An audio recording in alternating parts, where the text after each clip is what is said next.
On. Hi everybody, Carrie West reporting with the Pineapple Post in Jensen Beach, and I'm here with Commissioner Chris Dzadovsky. Dzadovsky. I had a hard time pronouncing that. So anyway, today we're here discussing what Fort Pierce commissioners are planning on proposing for a treatment center for our stormwater releases. And Chris has shown me some interesting maps. I've showed some pictures of them earlier. And what we're going to do is we're going to go through exactly inch by inch what he explained to me that we can do, which is economically feasible, and how we could do this. So Chris, would you go ahead and start explaining how the water comes from Okeechobee? Well, first and foremost, we have what's called the Virginia Corridor. That's the stormwater basin in Fort Pierce in St. Lucie County. And this is a project that's being coordinated by St. Lucie County with the City of Fort Pierce and their commission. We've engaged an area located near the Heathcote Botanical Gardens, which is located south of Fort Pierce along US 1. The Virginia Corridor, there's a canal that runs along the Virginia Avenue area, and it goes from west to east. As that water comes through, it goes behind the Sable Palm Plaza and into the canal by Heathcote Botanical Gardens. It then moves into and empties into what is known as the Fort Pierce Sand Mine Lake, and that you can see here. It's about a 34-acre lake. Through a interlocal agreement between the City of Fort Pierce and St. Lucie County, we were able to achieve, with the help of Florida Communities Trust, a $3+ million grant to purchase all of the property which you see here. As part of that, this lake has been part of the stormwater system in Fort Pierce for some time. When I became a St. Lucie County Commissioner, I saw this plan developing, but I also saw an opportunity that we can actually use it for stormwater retention, detention, and treatment prior to this water going into the Indian River Lagoon. If you could look closer at the map, you'll see that the waterways come through the lake, and then there's a weir here that empties directly into the Indian River Lagoon. Untreated, it would just leave a dark plume, as you've seen coming out of the inlets and other discharges from Lake Okeechobee. But this is our stormwater basin that we can take care of in a very short term. As this develops, we're going to have an opportunity to bring the water into the lake. We're going to provide what is called alum injection, which will bring out the tannins and the colorings of the water, and that will be harvested at a later time. The water will then be fresh but nutrient laden. As it makes its way down this canal, it'll have littoral plantings on either side and throughout the entire section, removing nutrients as it flows. Once it gets into the lake, we have an opportunity, and it's a new product that we're looking at called floating mats. And what it is they're plant materials that float on different types of plant mat material, and the roots uptake the nutrients. As the nutrients are taken up out of the water, as those plants grow, we can take those plants, harvest them, remove them from that mat material, dry them, and create actual natural fertilizers that can be used and recycled down the road. As part of that, this lake then reduces the nutrients before it ever goes to tide, if ever.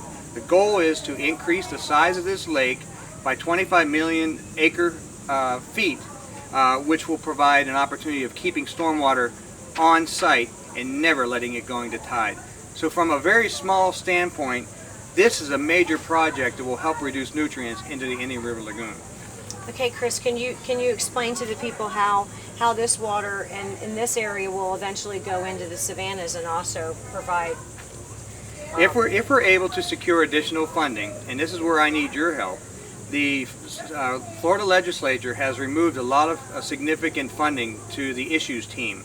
And the issues team provides grant funding for these types of projects, and they are a major participant in this project. But if the state of Florida wants to help, as we're going to be speaking with Senator Negron and the other committee very soon, they can put those monies back into the issues team, and cities and counties can work together to create these opportunities. Now, in phase 2, 3, and 4 down the road, this is Savannah Road here, which cuts through the savannas in Fort Pierce and St. Lucie County. The idea is to reconnect the savannas through this system so that we can clean the waters, re-energize the savannas when necessary, but again, to clean this water, redo a wetland that has been having problems. We can redo that so that we can also continue to clean and manage some of the storm water and the waters in the savannas. And what can that water be used for, like as far as recreation goes? Well, from that standpoint, as part of the Florida Communities Trust, is we have to provide some level of recreation, passive recreation.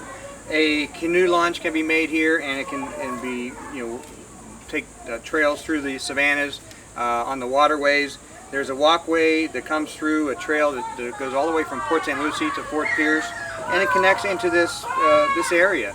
And this will be a linear park as well, and there's an education component that we are required to have, which teaches people about stormwater and why it's important and how we manage it.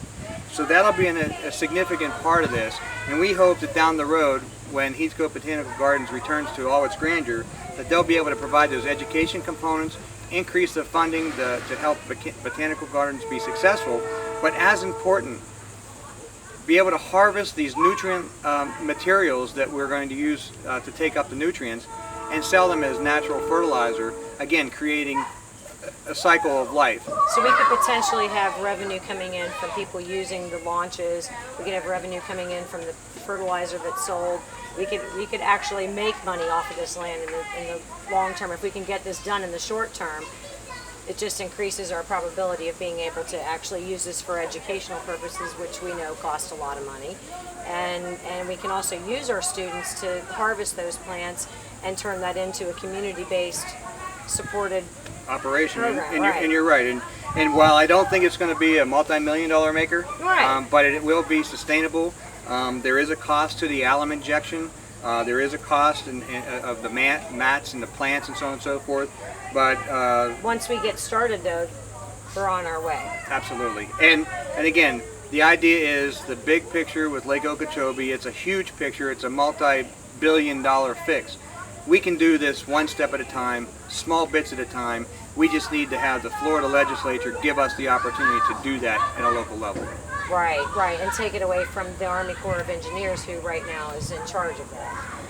Pretty much, they're the one entity that's standing in front of all of you, aren't they? Well, it's certainly a challenge, and I don't know that the Army Corps is going to go anywhere anytime soon, but I've been asked, how do we do this on a short-term basis? How do we do it locally, and how do we make a difference locally? And this is one way, and we're in the process of doing it, and we hope to put a shovel in the ground very, very soon. You mentioned Martin County on the phone with me earlier about Martin County having the same plan, basically, that they're trying to implement as well. So that's basically why we're here today, is just to bring some awareness to everybody that this is something that every community in Florida and around the world really could do. And if we can provide the plants that are actually native here to do this cleanup, we could potentially sell those plants around the world too. Yeah, and again, it's an awareness opportunity, and you can help.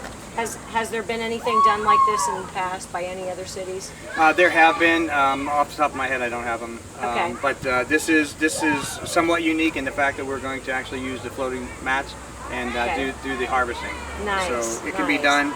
And it's relatively inexpensive by comparison. And what are we doing tomorrow to help you support, help have the community come and support you on implementing it? Well, today is Monday, the 12th, and tomorrow is Tuesday, and we are meeting. I am asking my Board of County Commissioners for support in bringing back a more stringent fertilizer ordinance. We passed several years ago, 2 years ago now, the state version of the fertilizer ordinance. My request is to bring back the more stringent, in which we remove liquid fertilizers from our ornamental grasses and plants during the rainy season, because oftentimes, and we've seen the rain this summer has been torrential at times, so those liquid fertilizers go on the grass, on your plants, and then gets washed into the street in the storm system immediately. And so that's not a good use of your money. Let's be honest, it's a way of saving you money. But if you did time-release fertilizers and remove phosphorus completely out of the system, it would be more beneficial to our stormwater systems, and we would not be putting these nutrients into the lagoon. And that's a way we can help at home. So, as they say, everything starts at home. All right, thank you so much, Chris. I really appreciate it. My We'll be there pleasure. to support you tomorrow, and thanks so much again. Thank you.